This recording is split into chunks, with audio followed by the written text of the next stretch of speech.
नमस्कार दोस्तों, आपका स्वागत है हमारे चैनल जय हिंद मीडिया में।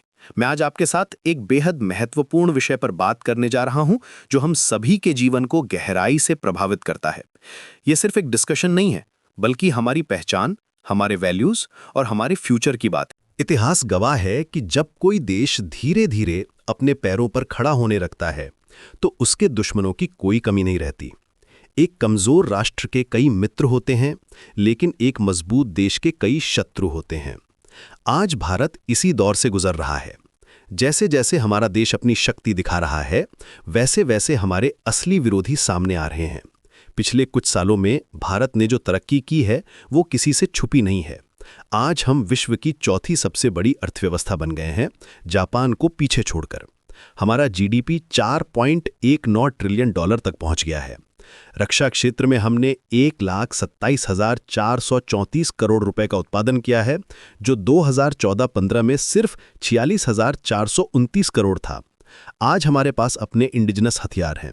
LCA तेजस, LCH प्रचंड, ATAGS आकाश मिसाइल सिस्टम्स। अंतरिक्ष में चंद्रयान के सफलता से लेकर मार्स मिशन तक हमने दुनिया को दिखाया है कि भारत अब सिर्फ खरीदार नहीं बल्कि निर्माता भी है।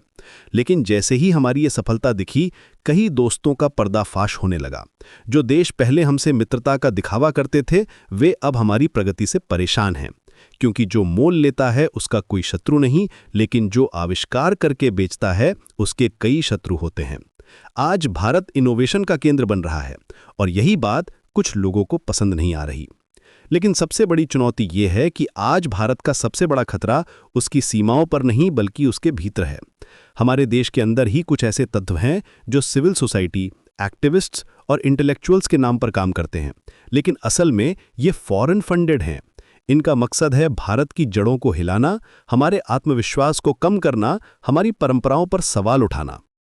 ये लोग हमारी सेना पर सवाल उठाते हैं, हमारी संस्कृति को पुराना बताते हैं, हमारी उपलब्धियों को छोटा दिखाते हैं। ये वही लोग हैं जो हमारे त्योहारों को पॉल्यूशन का कारण बताते हैं, हमारे धर्म को बैकवर्ड कहते हैं और हमारी सरकार की हर नीति का विरोध करते हैं। इनका एजेंडा क्लियर है, भारत के मन में कंफ्यूजन पैदा करना, हमारे नेशनल कॉन्फिडेंस को तोड़ना। लेकिन ये भूल गए हैं कि भारत वेदों की भूमि है, गीता की भूमि है, चंद्रयान की भूमि है। जिस राष्ट्र में सृष्टि की गति लौट आई हो, उसे कोई नहीं रोक सकता। आज महाकाल भारत में अपने कक्ष में लौट आए हैं। हमारे पास एंशिएंट विजडम भी है और मॉडर्न टेक्नोलॉजी भी। हमारे पास स्पिरिचुअल स्ट्रेंथ भी है और साइंटिफिक टेम्परामेंट भी। जैसे जैसे भारत आगे बढ़ेगा, वैसे वैसे इन कॉन्स्पिरेसीज का जाल और भी फैलेगा। इसलिए हमें कांस्टेंट विजिलेंस रखनी होगी। हमें पहचानना होगा कि कौन सा मीडिया बायस्ड है, कौन से लोग डिस्गाइज्ड ट्रेटर्स हैं जो फॉरेन एजेंडा फैला रहे हैं।